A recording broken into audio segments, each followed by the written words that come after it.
Sure. So I think we will start now.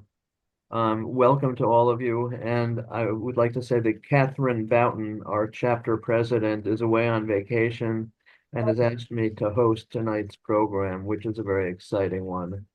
Dr. Justin Golub will address the nature of the relationship between hearing loss and cognitive decline. He will discuss the controversy surrounding research into the dementia question, and he will also discuss future developments. For those of you who are not experienced Zoom users, if you wish to see closed captions, there is a button to click on the bottom of your screen. And if you would like to see captioning in Spanish, that's also available. And if you would prefer to read the captions in a separate window, there is a link in the chat for stream text. Please also click on mute so that we don't hear background noises such as sirens and dogs barking in your house or apartment. We are recording this. When the recording is ready, we will post a YouTube link on our website for others who missed it tonight. When Justin is done, if you want to ask a question, please click on the Reactions tab at the bottom of your screen, then click on Raise Hand. You will need to unmute yourself to speak. In order to give as many people a chance to speak, we request that you keep your questions short. Justin Golub is an associate professor of otolaryngology, head and neck surgery, and vice chair of faculty development at the Columbia University Bachelos College of Physicians and Surgeons and New York Presbyterian Columbia University Irving Medical Center. He attended Emory University School of Medicine, did his residency in otolaryngology, head and neck surgery at the University of Washington, Seattle, and a fellowship in neurotology at the University of Cincinnati. He obtained a master's in biostatistics at the Columbia University Mailman School of Public Health. He's the author of more than 100 peer-reviewed research publications and has co-edited 4 books, including a bestseller on trainees. Dr. Golub has an NIH-funded research program investigating the brain effects of age-related hearing loss. He's lectured internationally, and his research has been reported in the New York Times and Washington Post. He's also a leading pioneer in minimally invasive endoscopic ear surgery, and clinically, he is interested in optimizing treatment of age-related hearing loss and improving outcomes using endoscopic ear surgery. So, Justin, take it. All right, thanks for that introduction. I'm going to just share my screen here and then we'll get started.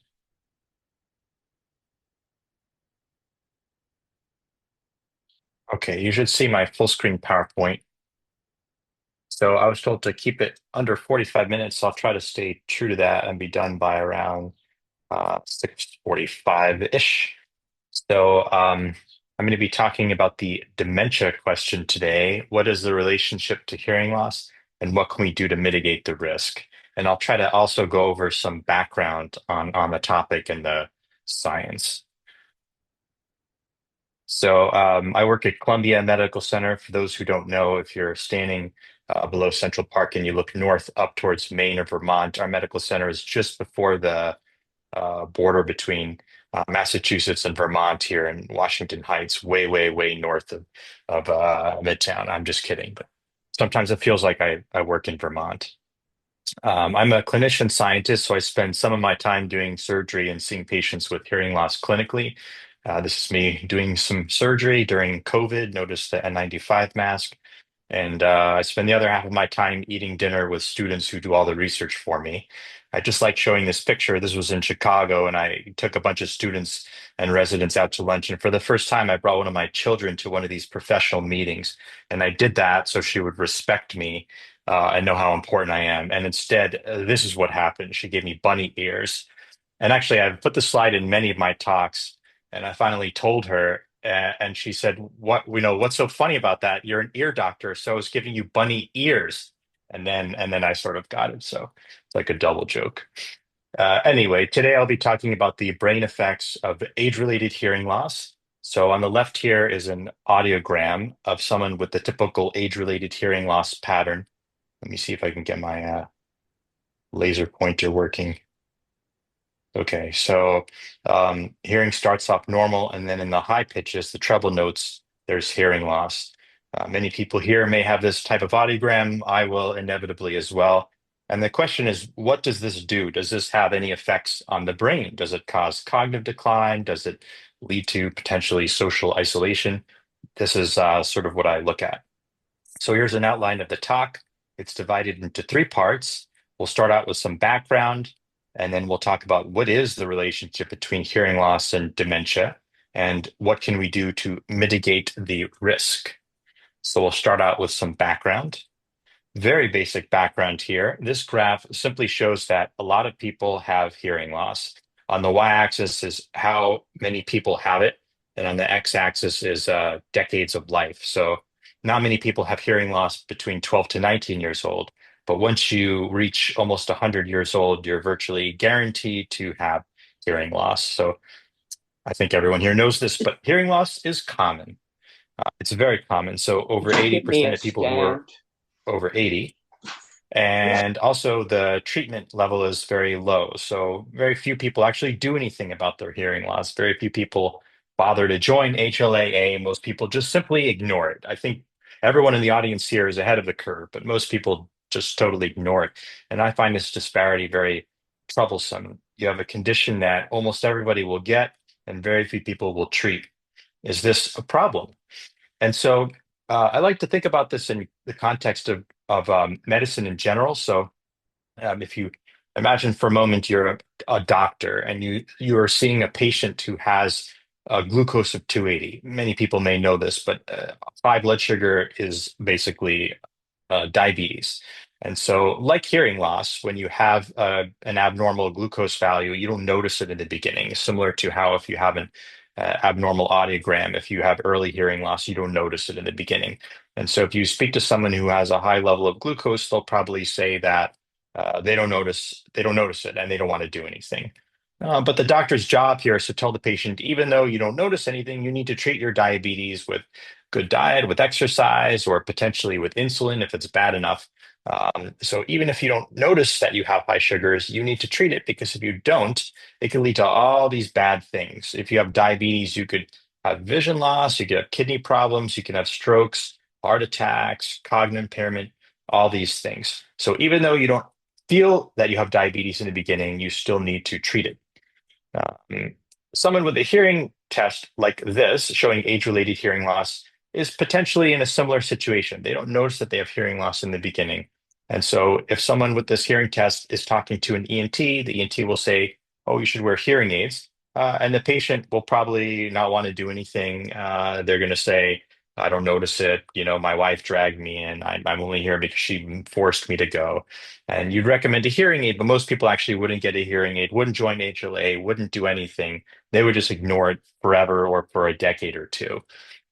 And part of the reason why there's such a difference between someone with diabetes who's recommended treatment and someone who has hearing loss who's recommended treatment is that we don't really know exactly what this hearing test does. We don't really know the broader effects of age-related hearing loss, or at least we didn't. Now we're starting to know the difference. So this graph basically is the key question. What does hearing loss cause? What does it do? And what can you do about it?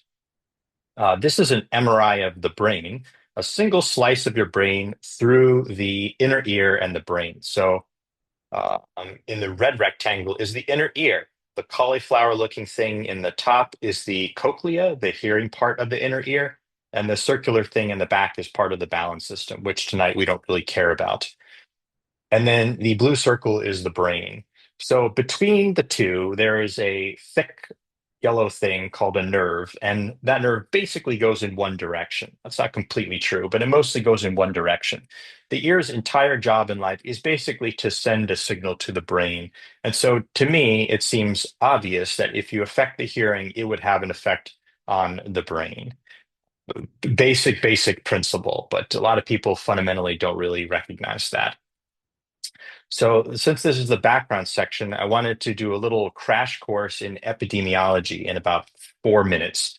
So epidemiology is the clinical science of how well, part of what it does is it lets you figure out how things can be causally related, which is a very important topic. If you turn on the newspaper, if you turn on the TV or read the newspaper, any day there will be some articles saying that these two things are related and they might cause each other. This is something that comes up constantly. Does A cause B? Is A related to B? And it's really hard to know about causation. So I wanted to explain a little more about this. So when we talk about causation, we Excuse use me, a few, Justin, can I interrupt for a second? please. And ask you to turn this 4 minute course into a 5 minute course. There was a comment in the chat that you're speaking quickly. Oh, So if you funny. I could slow thought I down a was bit, it would speaking. be appreciated. Absolutely. I Thank you. thought in my head that I was speaking slowly. I was speaking slower than I normally do. But yes, I will slow down everything 25%. And if you have any other feedback on my audibility, please let me know. Okay. So when we're talking about causation, we talk about exposures and outcomes or diseases. And so the exposure is the first thing in a potential causal chain, and the outcome is the second thing in a potential causal chain. So, for example, an exposure would be strep bacteria, and the outcome will be the disease strep throat or strep pharyngitis. We're not going to talk about that today because that's boring. Instead, we're going to talk about whether hearing loss causes cognitive decline or dementia. So, for the purpose of this talk, hearing loss would be labeled the exposure, and cognitive decline would be labeled the outcome. So, I color coded everything today. So, the exposure will always be in red, and the outcome will always be in blue. So if we see that hearing loss and cognitive decline are going together a lot, the only word you really should be using is association. So the word association simply means that two things tend to happen together. That tells you zero about causation. One reason is you don't know what causes what. Cognitive decline could cause hearing loss could cause cognitive decline. You just don't know. That's why two things that happen together, it doesn't mean that there's any causal relationship, as we say. And one reason there may be no causal association is because of this thing called a confounder.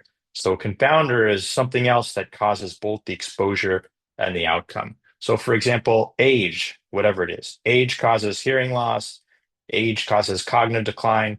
Maybe a lot of people with hearing loss also have some cognitive decline simply because of their age. Age would be the confounder then. And so when you are doing studies looking at association, you have to use special techniques to what we say adjust for confounders. So you'll often read or hear that the researchers adjusted for something using fancy techniques like regression. And what that does is that makes the chance of confounding less likely. I hope this makes sense. I tried to make this as simple as possible. This is about as technical as this talk will get. Okay, then let's say there is a causal relationship between hearing loss and cognitive decline. It wouldn't be happening directly, it would have to happen through a bunch of intermediate steps. So we use the term mediator to mean that A causes B, which then causes C. And often there could be more than one mediator. So the mediator is just a fancy word for a mechanism. It's just how something can cause something else. Okay. Like smoking causes death. How is it doing it through lung cancer? Lung cancer would be the mediator then. Any causal chain with more than two pieces. Okay. So in research, we do studies to look for evidence of causation. And in the beginning, the studies are sort of low quality, and really all you can say and really all you should say is association. And then later on, as you do more and more and better studies, then we can really look at causation.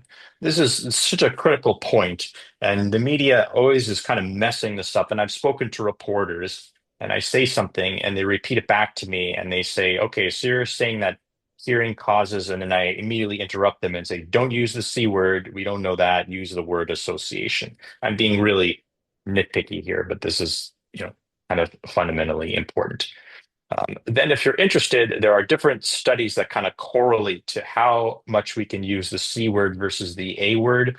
So, something called a cross-sectional study is kind of a lower quality study that only gets at association. Then there's something called a longitudinal study, which looks over time.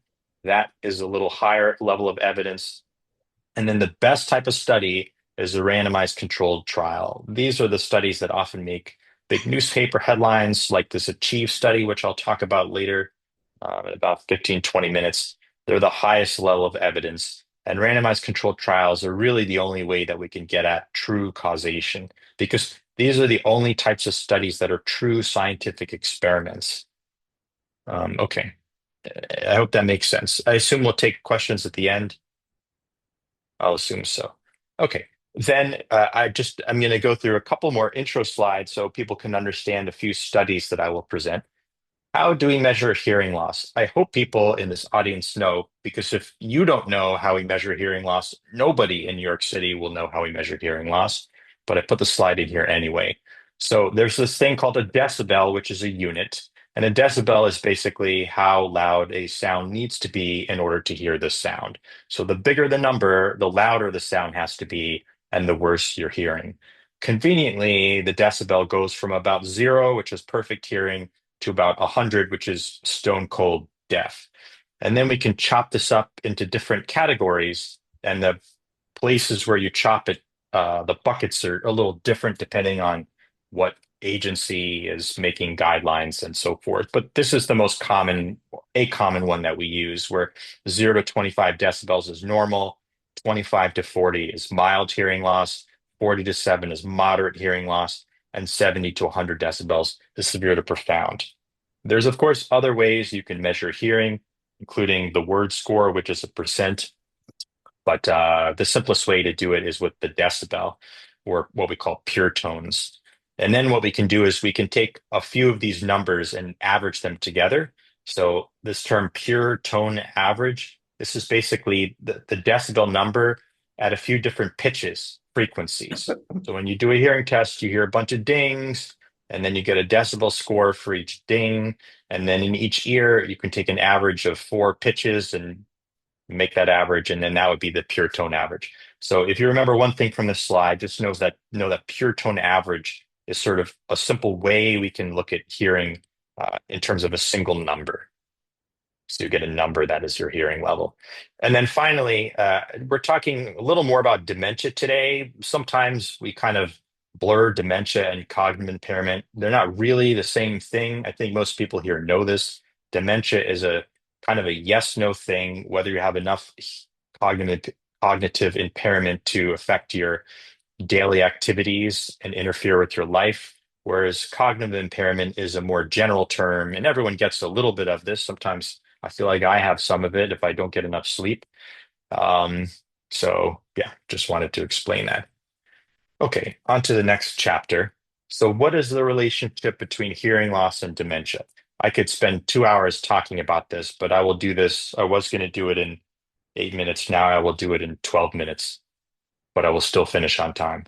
So this is a landmark study by my colleague Frank Lin, which I used to say was a new study, now is about 15 years old, looking at looking at the association between hearing loss and dementia. So I was going to explain this as if you all were kind of like students in my research group. So it's a little technical, but I, of course, have a lot of respect for the HLA audience. So I hope it's not too technical. I'll try to break it down. And then the slides after this will get simpler. So in this landmark study from about 15 years ago, what the team did is they looked at people who had hearing loss, and they measured hearing loss using this pure tone average. So it was a single number, decibel, and it was people who had a hearing test. So it wasn't a survey saying, "Do you think you have hearing loss? Yes or no." It was actually a hearing test, which back then was kind of unique. And then the outcome was new cases of dementia. The word incident simply means new cases of dementia. And they studied a bunch of people in this thing called the Baltimore Longitudinal Study of Aging, which included about 600 people who came in a lot and had a lot of hearing tests and had a lot of memory tests. So they got access to the results, and then they did this analysis. And they looked over about a decade of life.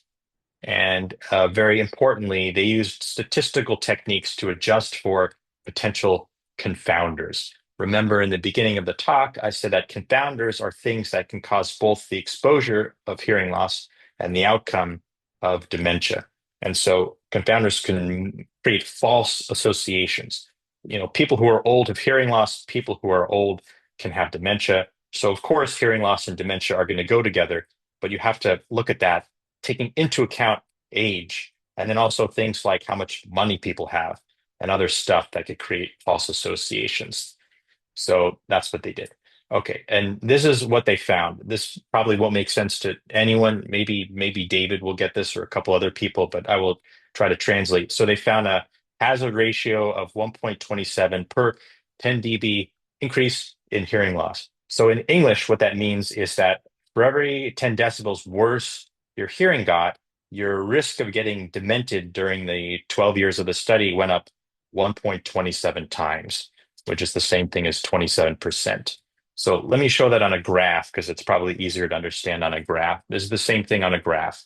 On the y-axis is basically risk. The epidemiologists like to use the word hazard to be fancy, but it's kind of like risk. And on the x-axis is how much hearing loss you have.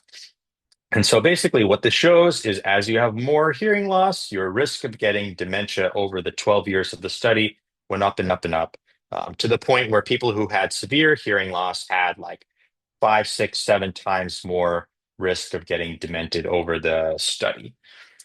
So this at that time was sort of an explosive finding. No one really had done high quality research showing that hearing loss was related to dementia. And this kind of created this whole field that you probably read about in the news all the time, that hearing loss might cause this, hearing loss might cause that. And this kind of stuff has been all over the news and the media. And there have since been dozens and dozens of papers showing similar stuff. So I don't know, let's see if we have time for this. I think I'm just gonna hold on.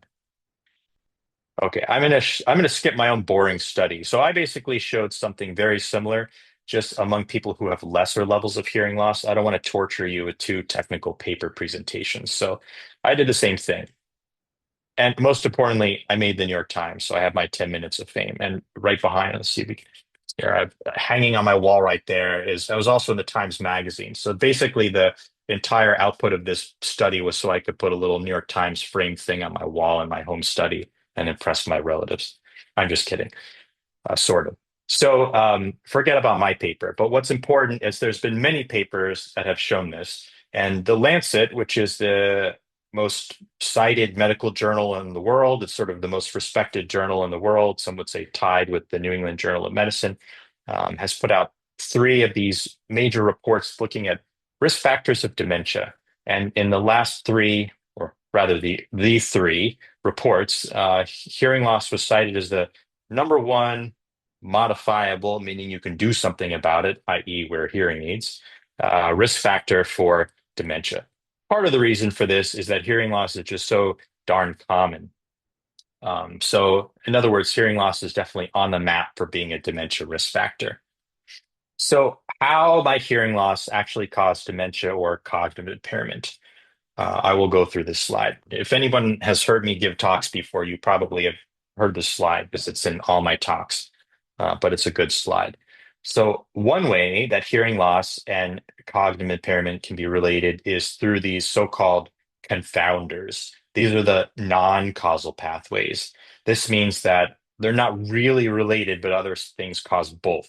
For example, this word means little microstrokes. So little microstrokes can cause hearing loss by starving the inner ear of blood supply, and it can also cause cognitive impairment and dementia.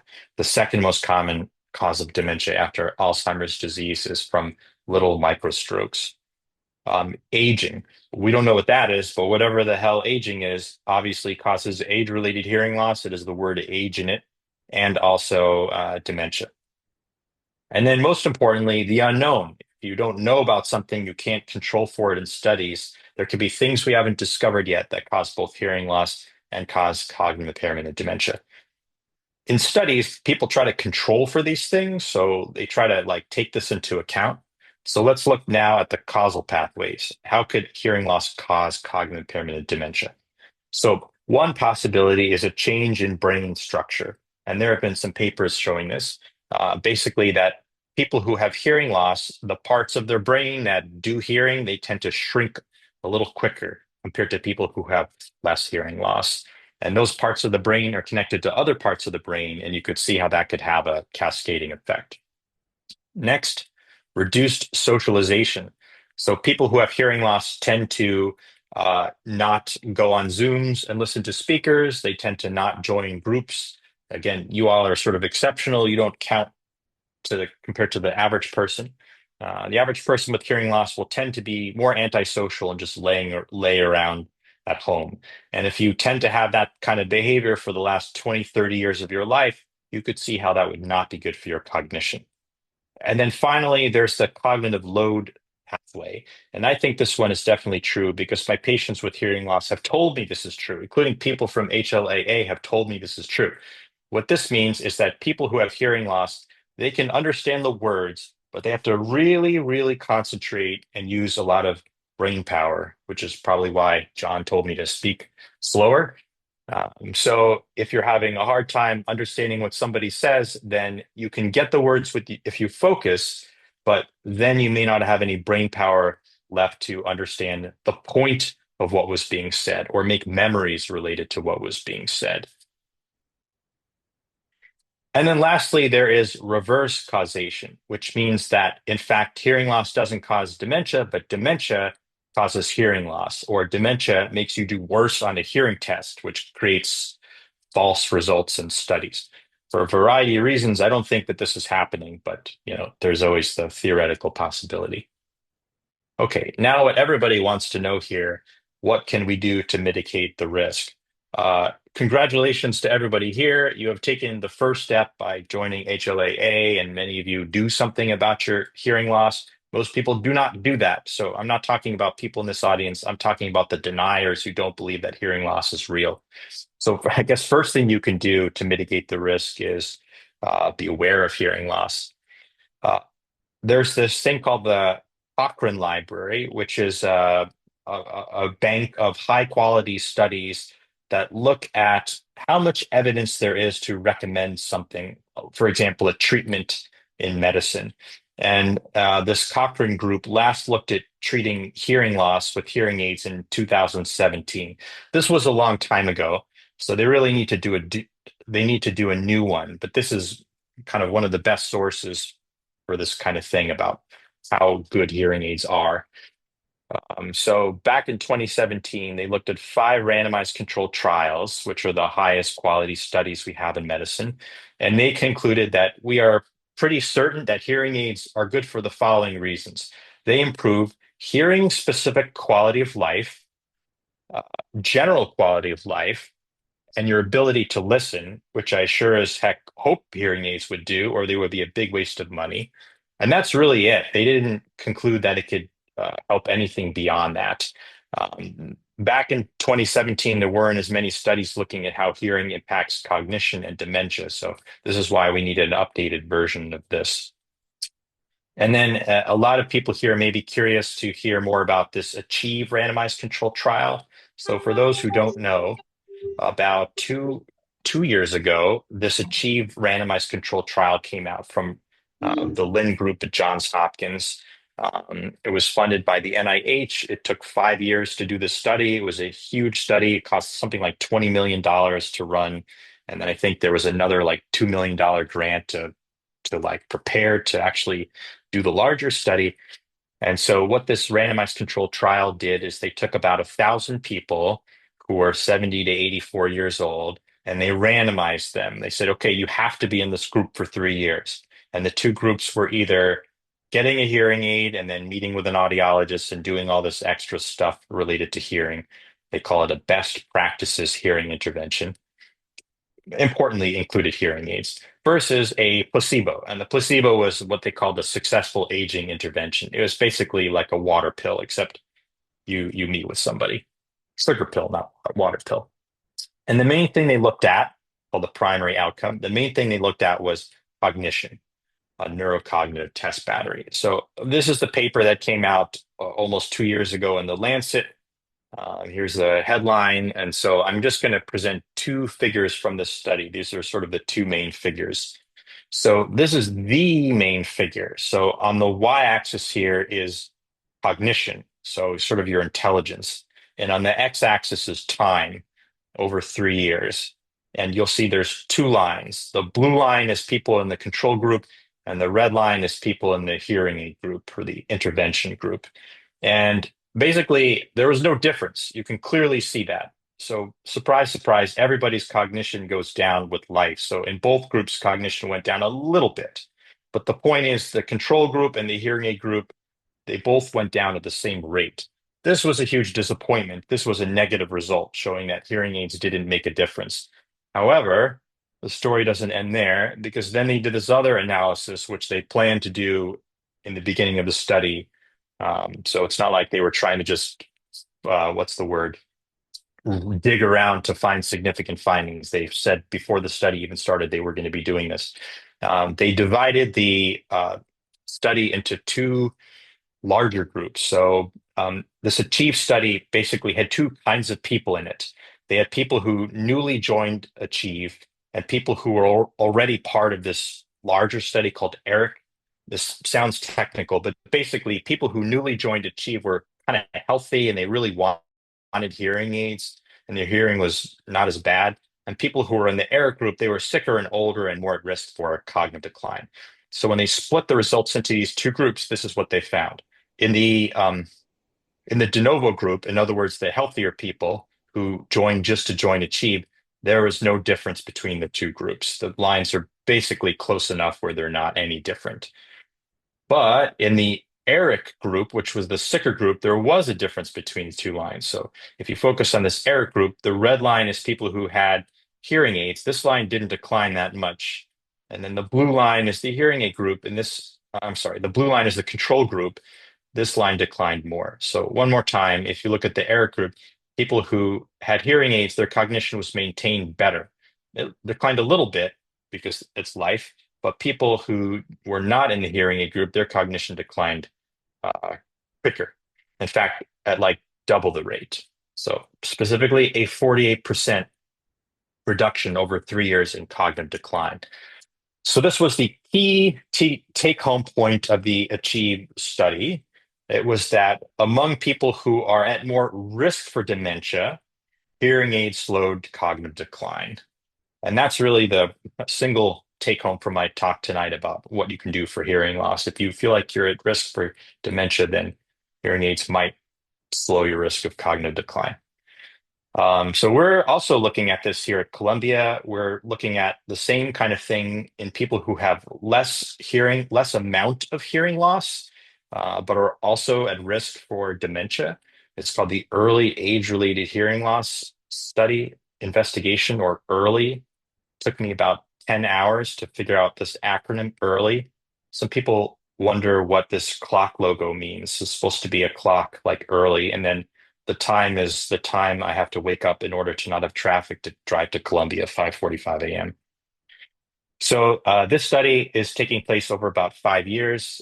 We're going to enroll 150 people who are a little younger than the people in Achieve, and we're going to have the same group. We have the same groupings. We're randomizing people to get hearing aids or a placebo, and we're looking at cognition, but other stuff as well, including socialization, and we're also looking at MRI, brain MRIs. So more to come later. So let's see, I have about 6 minutes left. So what can you do about it? So basically the point is you can do something about this. You can socialize, you could get hearing aids, you could get cochlear implants. There's things you can do, obviously, to treat your hearing loss and maintain your engagement into later life and socialize and be happy and so forth. One very exciting thing that I assume everyone here knows about is over-the-counter hearing aids, which have existed since 2022.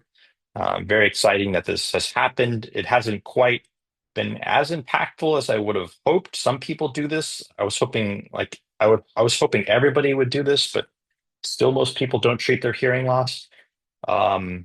I assume everyone here knows what the word over the counter means, but about once a month, I have a patient who sees me and asks for a prescription for one of these new over the counter hearing aids.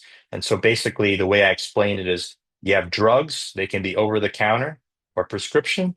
And now you have hearing aids that can be over the counter or prescription. Very simple. Something else new that has happened about a year ago, which is kind of exciting, is the AirPods Pro, which is one of the more popular hearing products that Apple makes. I'm sure you've all seen people wearing these white buds in the subway. Many of you are wearing, I see many of you wearing them now. I'm wearing them right now. The Apple AirPods Pro 2, the kind that came out 3 years ago, is also an FDA approved over the counter hearing aid. You just have to turn on a setting and put in a hearing test. That's very exciting. The reason why I think this is so exciting is it shows a continued convergence between consumer technology and hearing healthcare. What I would really like to see is treatment for hearing loss to be ubiquitous. And I think most of you would agree as well. We want to lower the barriers to treat hearing loss. So it should be everywhere, like water, you know. And I think it's coming. It just takes some time.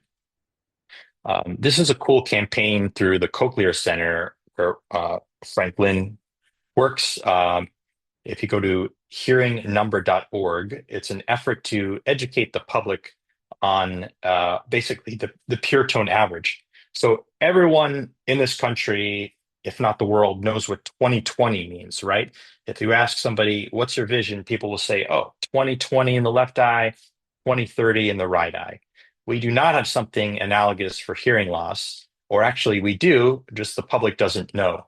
So there's a campaign that has basically started to make the pure tone average equivalent to the sort of 20/20 system. So you would know that your left ear has a pure tone average of 22 and your right ear has a pure tone average of 30 decibels. So the pure tone average is a scary term. So they're trying to call it the hearing number, which is an easy to understand term. I'm curious if people have feedback about this because some of you are sort of stakeholders in this. I like it because it's very simple. It is completely imperfect, but nothing is perfect. And it just represents a way to educate the public about hearing loss and improve literacy. This is a nice diagram from that same website that kind of shows a very holistic strategy for treating hearing loss. Back 10 years ago, when I started at Columbia, basically, if you had moderate hearing loss, you would wear hearing aids, and if you're almost deaf, you would wear cochlear implants. And that was basically it. But now there's a lot more available. So for everyone with any kind of hearing, basically people who don't use ASL, for anyone who doesn't use ASL, communication strategies can be helpful to enhance your hearing. And everyday technologies can be helpful to enhance your hearing, like microphones and speakers and good acoustics and so forth. And then for minimal levels of hearing loss up to moderate, we now have over-the-counter hearing aids. For greater levels of hearing loss, we have prescription hearing aids. And for people with significant hearing loss, now we have had cochlear implants. So point is there's many ways to treat hearing loss. So some concluding points, and I'm actually finishing exactly on time. Hopefully I spoke slow enough. Untreated hearing loss is probably not very good for your cognition, and it is probably a risk factor for dementia. However, treating hearing loss and staying engaged, I will probably, but my hypothesis is that it definitely helps. So keep doing what you're doing, sponsoring meetings like this, staying engaged. We're on the same team here. And I'd like to acknowledge all of my colleagues and students and researchers, and I will have plenty of time for questions. Thank you. Thank you, Justin. Maybe you can shut down the screen. Yep. Great, that's perfect. That was a terrific presentation, and we do have lots of time, but I'm sure there will be lots of questions. It's a topic that people are very interested in.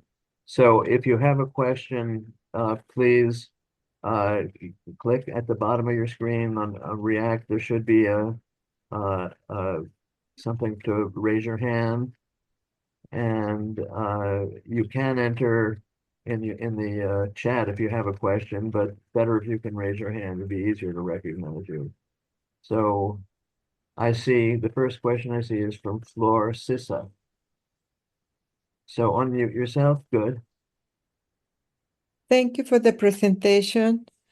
And number one, I would like to know where I can go to have my diagnosis. Number two, if I understood correctly, if I wear my hearing aids, it will minimize the loss of my hearing. I can answer those two questions. So your first question is where can I go for my diagnosis?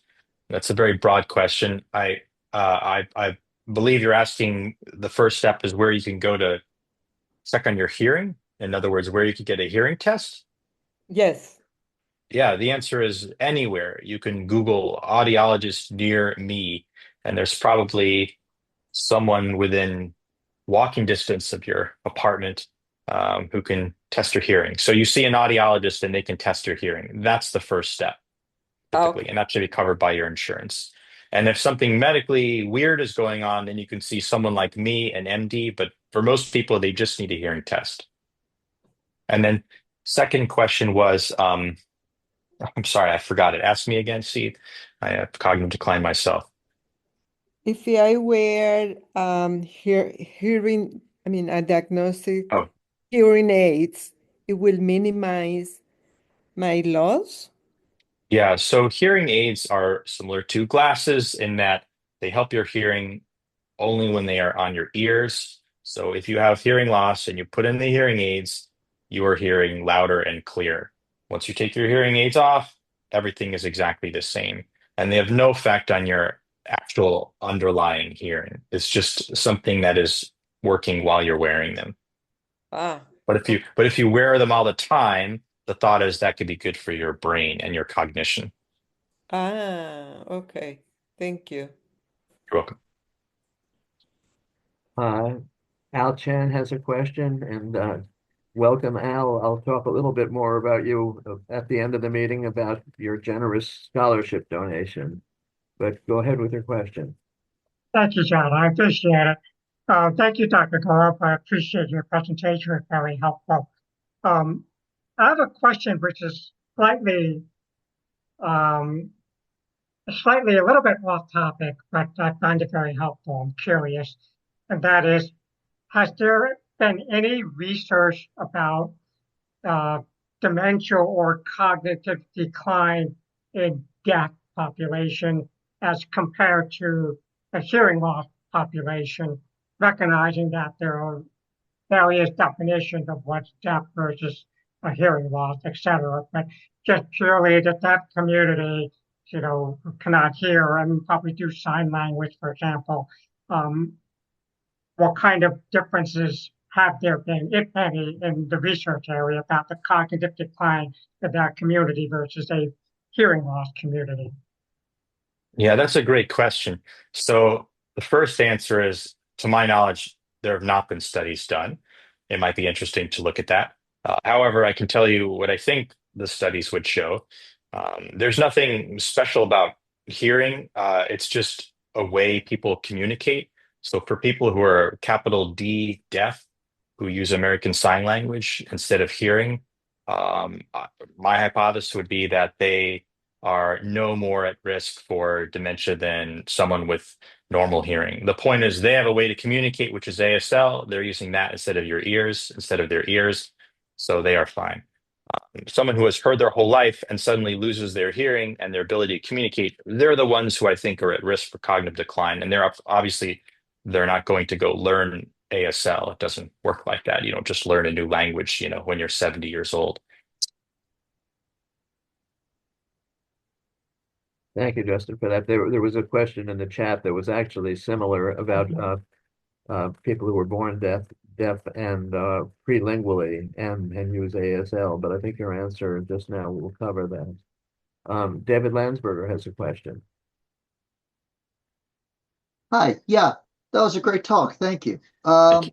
I wanted to ask about some of the slides you skipped over quickly, like your own slides, your own data. Yes.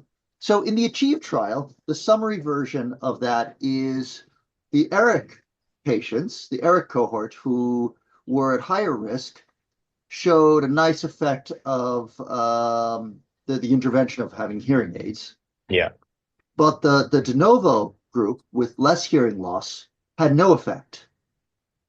And then Yeah. you alluded to, but did not discuss, that you yourself were studying people with less hearing loss, who I Yes. assume would look more like the de novo group.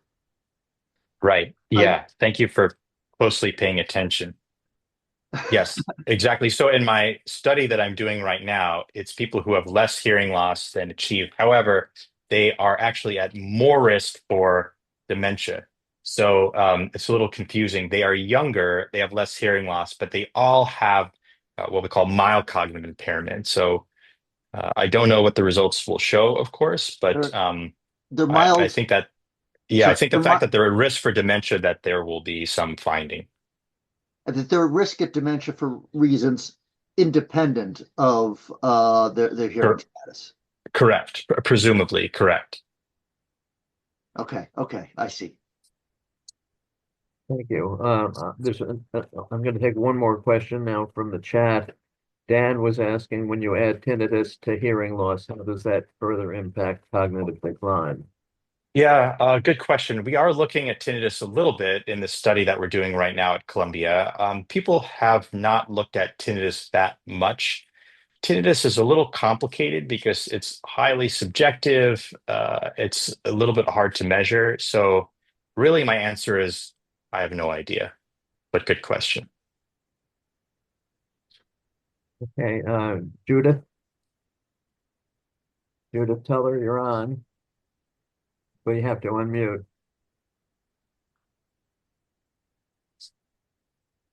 Can you hear me? Yes. Yes. Yeah, you talk about people who are at risk for dementia. How do you qualify somebody as being at risk for dementia, or are you just already dealing with people with mild cognitive impairment when you talk about that? Yeah, so in my study, they have mild cognitive impairment. In the Achieve study, they did not have mild cognitive impairment, but they had slightly worse baseline cognitive scores, and they were older and unhealthier, and they were the kinds of people who tend to get dementia earlier. Thank you. Arlene? Hi there. Thank you for allowing us to ask questions. Sure. By way of introduction, I'm a cochlear implant user, a late deaf and adult, and I wrote 2 books on my experience. They came out in 2000 and 2010, and they described the cochlear implant experience. So I was a late deaf and adult and lost all my hearing before cochlear implants were the thing to do, early 90s. Okay, so Yes. I've gone the whole spectrum. Now my Got it. question is, I had a slow decline, so I increased my hearing aid use, but eventually they were of no use. Okay, now I know that people outgrow their hearing aids. Now, if they don't get a cochlear implant to get full communication access, are they also at risk? That's my question. Yeah, great question. I don't have any papers to quote, but I would basically say that,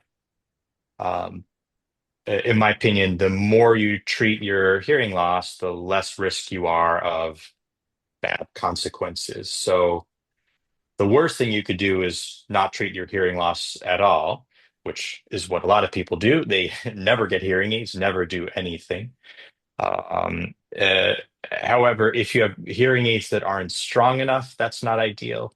Or if you need a cochlear implant and you're not getting one, in theory, that's not as good for your mind as getting a cochlear implant. So my point is, no treatment is the least ideal, and then under treatment is not ideal, but certainly better than no treatment.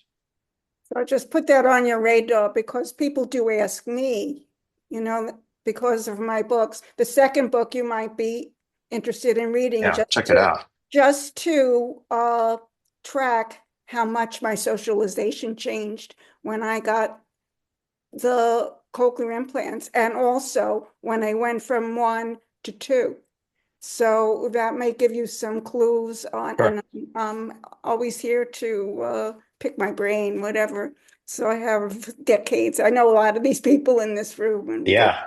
we go way back. But yeah, I just wanted to touch base on that. It's Sure. complicated because my first reaction, because I heard Dr. Lin at the League for the Hard of Hearing, Center for Hearing Communication, when he made a presentation about that. And I was the way you explained it, though, makes a little more sense, that jives with my experience. So yeah, it's Got a it. bit more and case by case kind of thing, how Yes. it is. So yeah, I appreciate this presentation. Thanks for coming.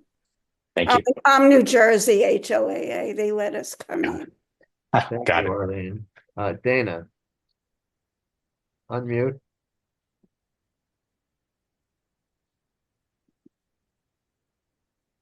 Dana, are you still there? Okay, well, I'm going to go to questions from the chat while, let's see if Dana comes back. Question, what is the difference between OTC hearing aids and the prescription hearing aids? Yeah, that's simple to explain. So a few differences. One difference, and the main difference, is over-the-counter hearing aids. You can just walk to a drugstore tonight and buy them and start using them tonight. Whereas prescription hearing aids, you have to go to an audiologist. They have to order them. They will custom fit them. They will program them. That's one difference. Over-the-counter hearing aids are also a lot less expensive. They're usually about $1,000. Prescription hearing aids, if they're not covered by your insurance, are probably at least a few $1,000s, up to $5,000 or $6,000 if they're a high-end model. Um, Prescription hearing aids are going to be probably better and stronger, and they are professionally fit, whereas over-the-counter hearing aids will be simpler and more basic. And most importantly, you have to program them. So you have to put in the hearing test and you have to adjust the settings. So if you don't know how to use technology and don't have a child or grandchild who can help you, then over-the-counter hearing aids would not be ideal. I'd like to just add one thing to that, that over the counter, there's a range of over the counter devices and a range of prices, and some are good and some I understand are Yeah. not so good. So, Ben? Thank you. Very much enjoyed your presentation. I have a question regarding the rate of hearing loss. Is there any relationship between how quickly you're losing your hearing is deteriorating and the likelihood of cognitive impairment? And if there is there any difference in the benefit you derive from a hearing aid? Yeah, I'm not aware of any studies that are specifically looking at the rate of decline, and I'm taking that very literally, like the speed, like a slope, like change over time. However, in general, the more hearing loss you have, the more at risk you would be from all of the effects. So if you have a faster rate of decline, you will spend more time in life with more significant hearing loss, thus you would be more at risk. And then treatment, there's typically a bigger treatment effect if you have more hearing loss. So if you have a lot of hearing loss and you treat with hearing aids, that would have a bigger impact than someone with very little hearing loss treating it. It just kind of makes sense. Thank you. I'd just like to follow up on that question, Justin. Would a faster rate of decline in hearing suggest that there's something else going on, or is it just something that happens? Well, great question. So age-related hearing loss, which is by far the most common cause of hearing loss, by definition happens very slowly over decades. If you have rapid hearing loss over a couple of years, that might be some underlying medical thing and you should see a doctor. So if anything weird is going on, it seems a little too quick or it's one-sided, then get a hearing test and see an ENT. I'm just going to make a comment about my own personal experience relevant to what you were saying earlier about people not getting treated. When I first had noticed my hearing loss, it was 1991. My thresholds were about 30 decibels, very mild. I lost about 1.5 decibels a year, which is imperceptible. But if you do that for 30 years, all of a sudden you've got a 75 decibel loss.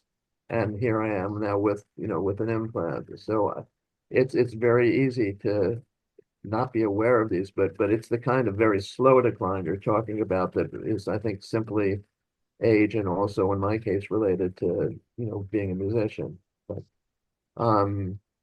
Beth. Beth, you're muted. Thank you. Well, I just wrote it down, but yeah, I wanted to know if you consider Costco hearing aids, which I bought recently, are they considered over the counter? Well, Costco is just a store. They have both prescription and you can, I'm sure, buy over-the-counter hearing aids at Costco. So it depends. If you get it from the audiology department and an audiologist has fit them, they would be prescription. If you just walk over to the aisle and buy it next to the reading glasses and you program it yourself, it's over the counter. Well, they don't have audiologists. They have people that are, I guess, hearing Yeah, specialists. they're like hearing aid dispensers. I suspect it's prescription. Costco is known for very good value, inexpensive prescription hearing aids. I'm sure they do sell over-the-counter hearing aids, but that's sort of a different thing. Yeah. But So prescription, yeah. the reason I did that was because the cost now of hearing aids is like around 7,000, and I even heard 10,000. Yeah. Costco's great. All the time, I'm recommending to my patients to get Costco hearing aids if they don't want to get the very expensive hearing aids at Columbia. Yeah, but they don't get the same care as they would from an audiologist. Right. It's harder to get it customized. If you have a problem, it's harder to get it troubleshot. Right. But good value otherwise. Okay, thank you. Another question from the chat. Is using a cross system for hearing loss in one ear as effective as having a cochlear implant in that one ear? They're just very different. So a cross hearing aid is done if you are deaf on one side. It crosses the sound over from the deaf side to the good side. It's very simple. It's non-invasive, but it doesn't actually bring back hearing to the deaf ear. It just lets you hear people who are talking into your deaf ear because you're basically wearing a microphone on your deaf side and it plays the sound into your other normal ear. A cochlear implant, however, actually brings back some hearing to the deaf side. So they're very different. Each is sort of different for different things. Each is better for different things. Thank you. Adelaide?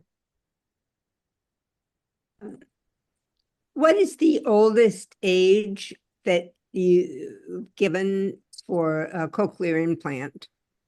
Yeah. And because many people stop at 1 because of fear, dizziness and things. So maybe could you address that? Yeah. So personally, the oldest age I've done a cochlear implant is 94. And some of my partners have done them, I think, up to 96. It's very individualized. Generally, we're not doing a lot of cochlear implants in people in their 90s because, first of all, most 90-year-olds don't want to do it and are telling me no. But if you're in your 90s and you're healthy and you can get medically cleared to undergo anesthesia for an hour, it's completely fine. There really is no upper age limit. It really has to do with whether you can have an anesthesia for an hour. David, do I see you raising your hand? Yeah, I just wanted to add to that. Usually, just to yes and for that one. Usually, the issue for the upper age limit is not about the hearing, but the anesthesia. At NYU, at least, we have the option of implanting with a local anesthetic, which is sometimes chosen for older people who are concerned about the anesthesia. So that's still an option. And we do Yes. similarly aged people as Dr. Golub was describing at NYU. Yeah, that's great. I personally don't do that, but that's a wonderful service you have.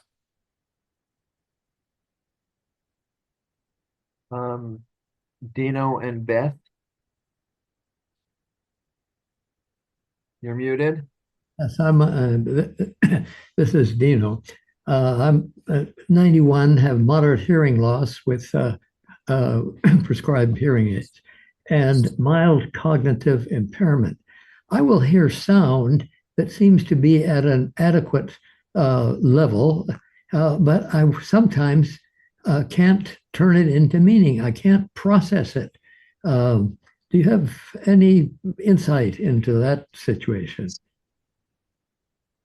Yeah, I completely understand. And that's what we were referring to about the cognitive load theory, about how hearing loss can make it hard to understand things. Um, if you have a lot of hearing loss, uh, you're sort of using every brain cell just to get the words. But then once you get the words, you have no brain power left over to get the meaning. And so it's like you're trying to chew gum and walk at the same time, and you can only do one thing. You can either hear the words or think about the meaning, but you can't do both. So I get it. That's something people tell me all the time. Mhm. Recording in progress. Shannon? Hi. Because you're doing MRI studies now, Yes. do you have a feel or any preliminary data on what parts of the brain are being influenced the most when it comes to dementia, and whether or not people who are single-sided deafness, which is what I have, what that means, because the brain is so hearing is so three-dimensional across both of the hemispheres of your brain. I'm just curious what you think. Yeah. The most direct thing that's impacted is the temporal lobe, which has the auditory cortex. So there's a number of studies that show that people with hearing loss, their temporal lobes are a little smaller, but also the whole brain is a little smaller. But beyond that, it gets kind of technical, and this is something we're looking at now. So I can come back and give you my results in a couple of years from now. Thank you. Yeah, a question in the chat. Is anesthesia a risk for cognitive decline and or hearing loss? Um, Great question. Probably not that much. This comes up more in young children.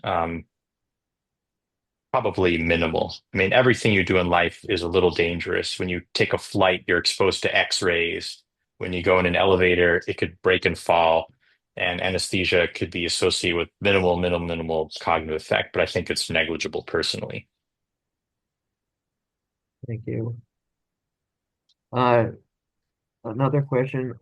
I've had a cross for 13 years. What is the risk that my ear will not wake up if I got a CI? Yeah, good question. So ideally you would do the cochlear implant within about 10 years of losing your hearing. In other words, when your hearing loss is so bad you could not even talk on the phone, or the word score is under 50%. It's really the brain that you're waking up, not the ear. After about 10 years, the part of the brain that does hearing gets assigned other functions like vision, and it's harder to come back after that. It's a cochlear implant versus the cross.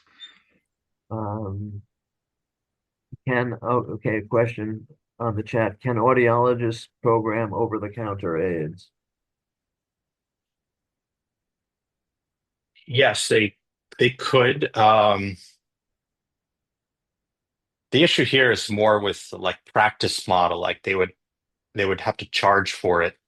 I mean, they could, but they probably wouldn't be familiar with the software. I mean, if you have a grandchild that is good with technology, they might be just as good as the audiologist at programming them, because they're not supposed to be very difficult. And there's not a lot of settings for the audiologist to fiddle with. You pretty much put in the hearing aid and, push a button and it should work.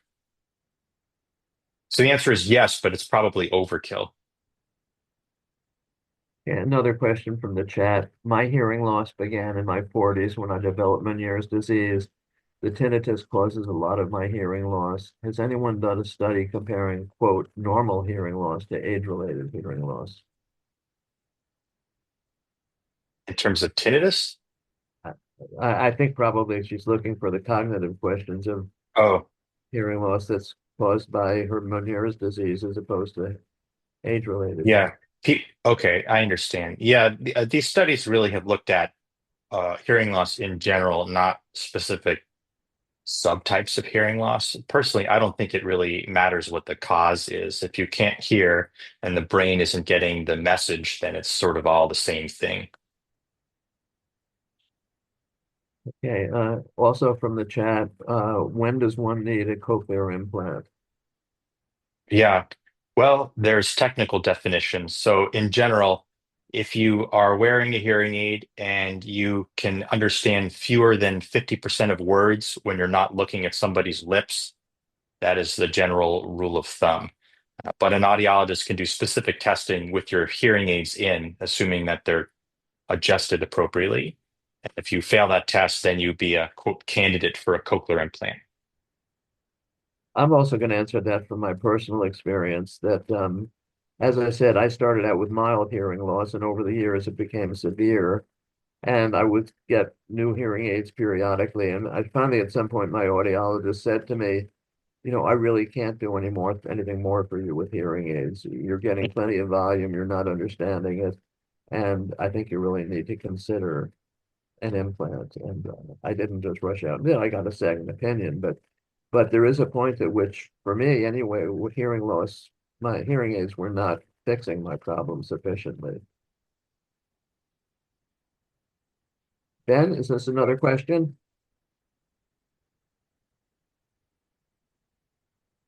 Ben Romney, you there? I'm guessing that's still raised from before. Yeah. Oh, yeah. Well, no, I put it down, but I have a different question. Is there a relationship between visual loss and cognitive decline, dementia? I know this is. Yeah, there are a lot of studies that look at other sensory deficits beside hearing loss. People have looked at hearing loss, people have looked at vision loss, people have also looked at smell loss. Yeah. And so all of those sensory modalities, we call them, all of those senses seem to be related to cognitive impairment. For vision, it kind of makes sense. If you can't see, a similar thing may happen as with hearing loss. You stop going to meetings and clubs, you don't read, you become more reclusive, and that's probably not good for your mind. Smell is a little different. The smell nerve is actually part of the brain. So while there is association between smell loss and dementia, we actually think that the dementia is causing the smell loss. It's going in the opposite direction. Is there greater loss if there are multiple sensory deficits? Yeah, there are papers on this exact thing. They call it dual sensory impairment. And there's a bunch of papers. Some of them show, for example, that it's additive, that if you have hearing loss and vision loss, it's, the risk is summed. And then some show that it's more than that. It's more like multiplicative. Thank you. Cookie? Cookie? Yes, hi. Okay, thank you so much for the presentation. My question is about, I guess, the dementia thing. I have a cochlear implant from 2014, and I was told that I cannot have an MRI. And a lot of times, this isn't working well. A lot of times when I have like those senior moments and I walk into the kitchen and can't remember why I walked in there and what did I get and what did I, all of that. And plus the fact that I can't take my mom who has Alzheimer's. I just wonder about what computer is know, fine. Yes, if I can, I was told that in order to diagnose dementia, I'd have to have an MRI. And if there's something else, or if there's something else that they could do for that. And also, I understand that new CIs are compatible with MRIs. And do they ever take them out? Do they ever, substitute a new one for old one? Yeah, good question. So since about 2015, 16, all cochlear implants are now MRI compatible, meaning you can get a cochlear implant. You just take the outside part off. If your cochlear implant was in 2011, it's probably not MRI compatible. It's a little more complicated than this. So really, you have to talk to your surgeon to get the answer to your question, because you can still potentially get an MRI if they put a special wrap around your head. It depends on your unique implant. So I can't really answer for you specifically. But you don't need an MRI to diagnose dementia. There's other things that can be done. There's other forms of tests. So yeah. Not that I want to know. I don't want to know, but it's nice to know or that. don't get the testing done and just enjoy Don't get life. I'm not, yeah, that's it. Vicky? Yes, thank you very much for this presentation. You've made what's technical really, in layman's terms, I really appreciate it. I kind of have a comment, and basically it does get to the issue of cognitive decline. But what I wanted to say is, although I have to rely on captions, sometimes I find that when I do to an excessive extent, that I'm basically not using my hearing and I'm losing the not losing the ability to hear, but I'm not using my ears to hear. And I'm finding that kind of leads to not using your ears to hear. Then it's not stimulating the brain, and you could eventually get to cognitive decline. But I'm just finding that captions are a threat, because the more I rely on them, the less I rely on trying to hear through my ears. So that's just a comment. I don't know if anybody has noticed that or depends on captioning as much as maybe I have or others have. Good point. Okay, from the chat, what does it mean when hearing loss becomes worse in one ear than the other? Say that one more time. I'm sorry. What does it mean when hearing loss becomes worse in one ear than the other? Yeah, as a rule of thumb, if your hearing loss is asymmetric, you should see an ENT to figure out why. It could be something as simple as earwax that we can cure in 30 seconds, but that is not a normal part of aging. So you should get that medically checked out. Doesn't mean it's something dangerous. It could be something easy to fix. So we should check it out. Next question from the chat. How reliable are cognitive tests? Pretty reliable. Next question. Okay, Carol? Carol CJ? Are you there? Your hand is raised. Okay, I guess. Okay, Oh, I she is. just figured out how to unmute on an iPhone. Thank you. This has been a great presentation and very helpful to digesting all of the media hysteria, which I appreciate. My question is, being a person who's had some hearing loss, I'm 75, so probably for 60 years, drug-induced, noise-induced, Meniere's, and now I have age-related. I find my career has been as a journalist, and I find as I'm not hearing particular sounds, they drop out of my spelling. They drop out of your what? I'm sorry? Out of my spelling. Like Spelling. if I'm not hearing M's, I will say that something climbs. So I'll write CLIVS. instead of Huh. CLIMBS. Certain consonants just have disappeared as if, I know that spelling and speech is very audio reinforced. As we Yeah. hear it all our lives, we continue to practice it. And so since I don't hear those sounds, is that a cognitive impairment? No, I don't think so. I mean, I'm not a neurologist, but nothing about what you said sounds like a cognitive issue. It just sounds like a sort of a sound processing thing. I'll have to think about that. That's kind of interesting. Yeah. I don't know how to respond to it, but I will ponder about that over the next day or two. If you come Justin up with is an any expert great on it all, information, but let Sure. me know. I will let Thank you know.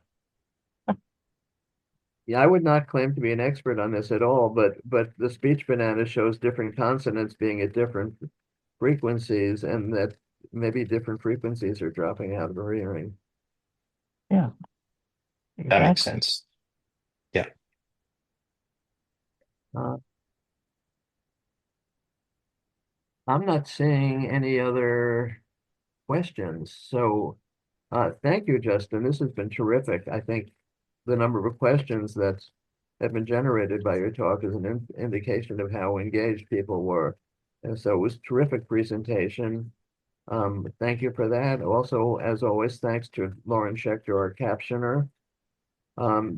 If for those of you who want to learn more about HLAA or to join or to donate to help us continue our activities, please go to the chapter website, hearinglossnyc.org. Our next meeting will be on June 17th. Our featured speaker will be Dr. Nabina Chetu. I'm not sure if I pronounced that correctly, who won a chapter scholarship in 2009 and is Assistant Executive Director of Research at the New York City Board of Corrections.